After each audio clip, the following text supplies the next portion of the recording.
नमस्कार दर्शकवृन्द, दिनभरका देश विदेशका प्रमुख खबरहरू समेटिएको नेपाल टाइम्सको टप 50 बुलेटिनमा स्वागत छ। म रश्मिता उदास। सुरु गरौं आजका प्रमुख खबरहरू। प्रधानमन्त्री देउवाको नेतृत्वमा ग्लास्गोमा आयोजना हुने जलवायु परिवर्तन सम्बन्धी वर्ल्ड लिडर समिटमा सहभागी हुने प्रतिनिधि मण्डल गठन गर्ने सरकारको निर्णय। आबुधाबी डायलगको 6औं मन्त्री स्तरीय परामर्श बैठकमा सहभागी हुन श्रम मन्त्रीलाई स्वीकृति। भोलि मंगलबार मुस्लिम समुदायलाई सार्वजनिक बिदा। मोहम्मद जयन्तीको अवसरमा सार्वजनिक बिदा दिने मन्त्री परिषद बैठकको निर्णय। विभिन्न मन्त्रालयमा अस्थायी दरबन्दी सिर्जना गर्न पनि सरकारले स्वीकृति दिने। बाँकेमा घरेलु हिंसाबाट मारिएकी ननकुनी धोबी र निर्मला कुर्मीको न्यायका लागि भन्दै स्थानीयहरूको धरना अझै जारी। रुबीखान लगायतको टोली आमरण अनसन बसेको 11 दिन भइसक्दा समेत सरकारले अभियुक्तलाई पक्राउ गरी अनुसन्धान थालेन। नेकपा एमालेको बडा अधिवेशन यही कार्तिक 6 गते शनिबारदेखि सुरु हुँदै पार्टी अध्यक्ष ओलीले देशभरका इन्टरनेटको पहुँच भएका वडाहरूको अधिवेशन एकसाथ भर्चुअल माध्यमबाट उद्घाटन गर्ने तयारी। माओवादी केन्द्रको स्थायी कमिटिको बैठकमा पार्टीको आगामी सम्मेलनको बारेमा छलफल। स्थायी कमिटिमा उठेका कुराहरूलाई छलफलपछि मात्रै निष्कर्षमा लैजाने कृष्णबहादुर महराको भनाई। अर्को बैठक मंगलबार बस्ने। जनताको पक्षमा काम गर्ने कसैले नपाएको मौका एमाले अध्यक्ष ओलीले पाए पनि उनी त्यसमा असफल भएको शहरी विकास मन्त्री रामकुमारी झाँक्रीको दाबी। ओली एक्लै हिँड्ने प्रयास गर्दा विद्रोह र भत्किने प्रक्रिया सुरु भएको तर्क। त्रिभुवन विमानस्थलमा भएका अनियमितताको अन्त्य गर्ने पर्यटन मन्त्री प्रेमबहादुर आलेको प्रतिबद्धता। अबका दिनमा अन्तर्राष्ट्रिय विमानस्थलमा यात्रुले कुनै पनि समस्या भोग्नु नपरोस् भन्दै कर्मचारीलाई निर्देशन। सिराहाको लहान नगरपालिकाका मेयरको संलग्नतामा नयाँ बजार हटियामा भएको घटनाको छानबिन गर्न मधेस विकास फोरमकी संयोजक सरिता गिरीको माग। मेयर मुनि शाहले हटियामा गराएको कुटपिट तोडफोडको छानबिन गर्न गृहमन्त्रीसँग आग्रह। विजया दशमीको चौथो दिन आज पनि आफन्त तथा मान्यजनबाट नवदुर्गा भवानीको प्रसाद स्वरूप रातो टीका र जमरा लगाई आशीर्वाद लिने क्रम जारी। भोलि पूर्णिमाका दिन महालक्ष्मीको पूजा आराधना गरेपछि यस वर्षको बडा दशैं समाप्त हुने। दशैं मान्न गाउँ गएकाहरू फर्कने क्रम पनि बढ्यो। काठमाडौँको कोटेश्वर, कलङ्की, गोङ्गबु, बल्खु लगायत नाकामा दशैं मनाएर काठमाडौँ फर्कनेको भिडभाड बढ्दो। बागमती प्रदेश सरकारले बढाएको सार्वजनिक सवारी साधनको भाडा आजदेखि लागू। अब उपत्यकामा सार्वजनिक यातायात चढ्नासाथ 5 किलोमिटरसम्मको 18 रुपैयाँ भाडा तिर्नुपर्ने।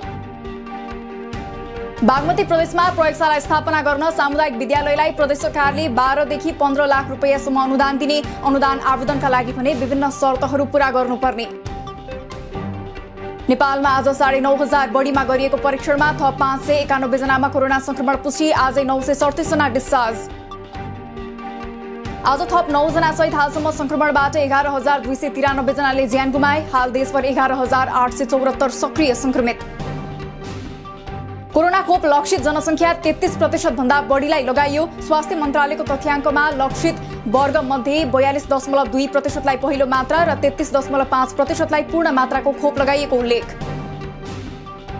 सरकारले कोरोना संक्रमितहरूलाई उपलब्ध गराउने भनेको बीमा रकम सर्वसाधारणले अझै पाएनन्। झण्डै 11 अर्ब भुक्तानी दावी अन्यलमा। बीमाको सिद्धान्त बाहिर गएर भुक्तान गर्ने निर्णय गरिएका कारण समस्या भएको अर्थ मन्त्रालयको भनाई। हिरासतभित्र भएका मृत्युका घटनाबारे अनुसन्धान गर्न गृह मन्त्रालयद्वारा सहसचिव थानेश्वर गौतमको संयोजकत्वमा छानबिन समिति गठन। कारागार र प्रहरी हिरासतमा व्यक्तिको मृत्यु प्रकरणमा सत्य तथ्य छानबिन गरी आइन्दा घटना हुन नदिन निर्देशन।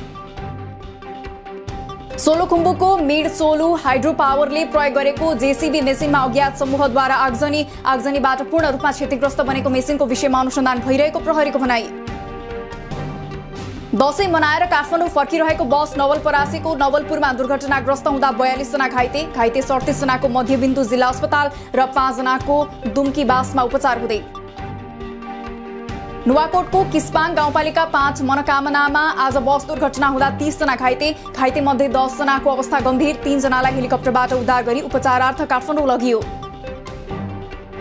दार्चुलामा विदेशी मुद्रा र स्रोत नखुलेको रकमसहित तेजबहादुर बम पक्राउ। थापाको 7बाट 2,46,000 बढी नेपाली रुपैयाँ, करिब 50,000 भारतीय रुपैयाँ, 2 थान मलेसियन रिङ्गेट, 1,000 को 1 थान इराकी डिनार, 1 थान चिनिया युवान बरामद।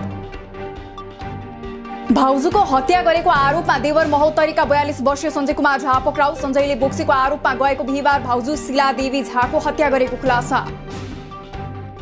पर्वतको कुस्मा अदुवाबारी क्षेत्र पर्यटकको आगमनसँगै स्थानीयका निम्ति व्यावसायिक आय आर्जनको स्रोत बन्दै। बागलुङको बाङ्गे चौरदेखि पर्वतको पाङ अदुवाबारीसम्म विश्वकै लामो दाबी गरिएको झोलुङ्गे पुल बनेपछि व्यावसायिक चहल पहल बढ्यो।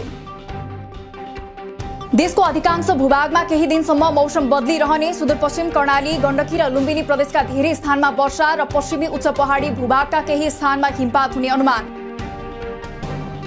डडेलधुरा, डोटी र आसपासका क्षेत्रमा पछिल्लो 12 घण्टामा भारी वर्षा, थप वर्षा हुने पूर्वानुमान रहेकाले रंगून नदी तथा सो क्षेत्रका अन्य ससाना नदीहरूमा बाढी आउन सक्ने चेतावनी। तटीय क्षेत्रहरूमा उच्च सतर्कता अपनाउन आग्रह। कैलालीको भासु भीरमा पहिरो जाँदा भीमदत्त राजमार्ग अवरुद्ध। सुदूरपश्चिमका 7 पहाडी जिल्लाको यातायात सेवा ठप्प। पहाडी जिल्लाबाट छुटेका सवारी साधन बीच बाटोमै रोकिए। तराईबाट पहाड जाने सवारी पनि अलपत्र। अछामको चौरपाटी गाउँपालिकामा पनि पहिरोका कारण मुख्य राजमार्ग अवरुद्ध। यातायात सेवा प्रभावित। डोजरको प्रयोगले सडक खुलाउने प्रयास जारी। लगातारको वर्षाका कारण देशका विभिन्न राजमार्ग अवरुद्ध। बाढी पहिरोका कारण देशभर अवरुद्ध 131 सडक अझै पूर्ण रूपले सञ्चालनमा आउन सकेनन्। वर्षाका कारण पहिरो गएपछि दाङ प्युठान सडक खण्ड पनि बन्द। सडक बन्द भएपछि दाङको भालुवाङ हुँदै प्युठान र रोल्पा जाने आउने गाडी रोकिए। वर्षा जारी रहेकाले पहिरो हटाउन समय लाग्ने प्रहरीको भनाई। हिजोदेखि परेको अविरल वर्षापछि रूपन्देहीको देवदह स्थित घोडाहमा बनाइएको डाइभर्सन बाढीले बगायो। डाइभर्सन बाढीले बगाएपछि फेरि यातायात अवरुद्ध। धान बाली भित्र्याउने बेला पानी परेपछि धेरै ठाउँका किसान चिन्तित। दशैं सकिए लगतै धान भित्र्याउने योजना बनाएका किसानलाई पानीले खेतमा पाकिसकेको, काटेर समेट्न नभ्याएको धान डुबाएपछि समस्या। दाङमा अविरल वर्षाका कारण पाक्नै लागेको धानबालीमा क्षति। पाकेको धान पानीले नोक्सान पारेपछि किसान चिन्तित। वर्षाका कारण खोला तथा नदीहरूमा पानीको बहाव बढ्नुका साथै साना सवारी साधन आवागमनमा पनि समस्या। सिन्धुपाल्चोकको पाङफुङ केन्द्रबिन्दु भएर सोमबार दिउँसो लगातार 2 पटक भूकम्पको धक्का महसुस। राष्ट्रिय भूकम्प मापन केन्द्रका अनुसार 1:46 र 1:56 जाँदा समान 4.7 म्याग्निट्युडको भूकम्प गयो। बाढीले क्षतिग्रस्त भएको मेलम्ची खानेपानी आयोजना पुनर्स्थापनाको काम दशैं लगतै अघि नबढ्ने। नयाँ ठेक्का लगाउने बारे अहिलेसम्म मन्त्री परिषदले निर्णय नगर्दा आयोजना पुनर्स्थापनाको काम सुरु हुनेमा अन्यल। पर्यटनमा आधारित पर्यटकीय गतिविधि विस्तार भएसँगै राष्ट्रिय निकुञ्ज आमदानीको वैकल्पिक स्रोतका रूपमा स्थापित हुन थाले। मध्यवर्ती क्षेत्रमा होटल, रिसोर्ट तथा होमस्टे सञ्चालनको अनुमति।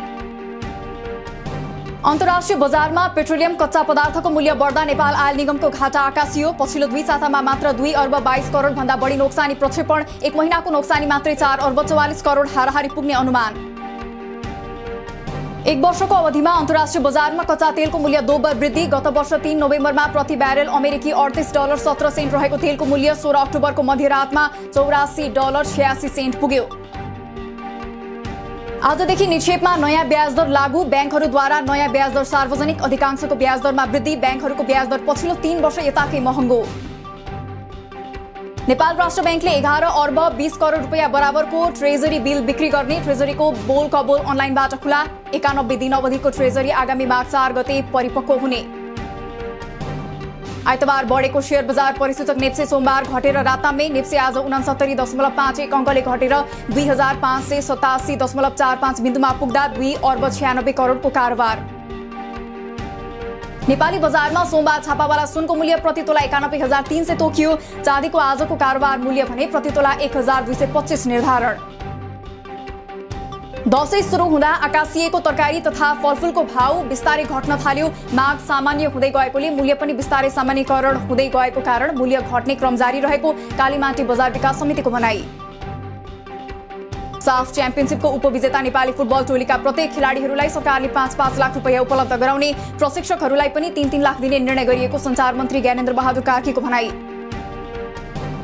साफ च्याम्पियनशिपको उपविजेता नेपाली टोली स्वदेश फिर्ता। साफमा नेपाली खेलाडीहरूले गरेको प्रदर्शनको प्रशंसा गर्दै सरकारले सहयोग गर्ने युवा तथा खेलकुद मन्त्री महेश्वर गहतराजको प्रतिबद्धता। फाइनल खेलको दोस्रो हाफमा तालमेल अभाव हुँदा गोल खान पुगेसँगै लक्ष्य पूरा हुन नसकेको नेपाली टोलीका कप्तान तथा गोलरक्षक किरण सेम्जुङको भनाई। आउँदा दिनमा टोलीले फुटबलमा अझै राम्रो नतिजा निकाल्नेमा आफू विश्वस्त रहेको प्रतिक्रिया। एएफसी अन्डर-23 एसियन कप छनौट खेल्ने नेपाली अन्डर-23 राष्ट्रिय फुटबल टोली भोलि ताजिकिस्तान प्रस्थान गर्दै फिफा वरियतामा नेपालभन्दा माथि रहेको टोलीसँग नेपालले छनौट खेल्ने। क्यानका मुख्य प्रशिक्षक देव वाटमोरले पदबाट राजीनामा दिएपछि रिक्त रहेको पदका लागि दरखास्त आह्वान। इच्छुक र योग्यता पुगेका व्यक्तिले आफ्नो विवरण सहित आउँदो 14 गते अर्थात् अक्टोबर 31 सम्म दरखास्त दिन सक्ने। दक्षिणी भारतीय राज्य केरलामा ठूलो वर्षाले निम्ति आएको बाढीका कारण अहिलेसम्म कम्तीमा 26 जनाको मृत्यु। बाढीका कारण कैयौं शहर तथा गाउँसँग सम्पर्क विच्छेद। भारतको कश्मीरमा भारतीय सेना र आतंकवादी समूह बीच भएको भिडन्तमा एक हप्तामा कम्तीमा 9 भारतीय सेना र 13 आतंकवादी मारिएको भारतीय सेनाको दाबी। सेना र आतंकवादी समूह बीच पुछ र राजौरीको जंगलमा भिडन्त जारी। र चीनद्वारा अन्तरिक्षबाट एक नयाँ हाइपरसोनिक मिसाइलको सफल परीक्षण गरिएको खुलासा। हाइपरसोनिक हतियारको मामिलामा चीनको विकास देखेर अमेरिकी गुप्तचर एजेन्सी हैरान। दिनभरका देश विदेशका प्रमुख खबरहरू समेटिएको नेपाल टाइम्सको टप 50 बुलेटिन अहिलेलाई सकियो। हामी भोलि फेरि टप 50 समाचारका साथ उपस्थित हुने नै छौं। नेपाल टाइम्सको युट्युब च्यानल सब्स्क्राइब गरिदिनु भएकोमा र फेसबुक पेज लाइक गरिदिनु भएकोमा धन्यवाद। ताजा खबरहरू नेपाल टाइम्सको अनलाइन पोर्टल www.nepaltimes.net मा पनि गएर हेर्न सक्नुहुनेछ। नेपाल टाइम्स हेर्दै गर्नुहोला। नमस्कार।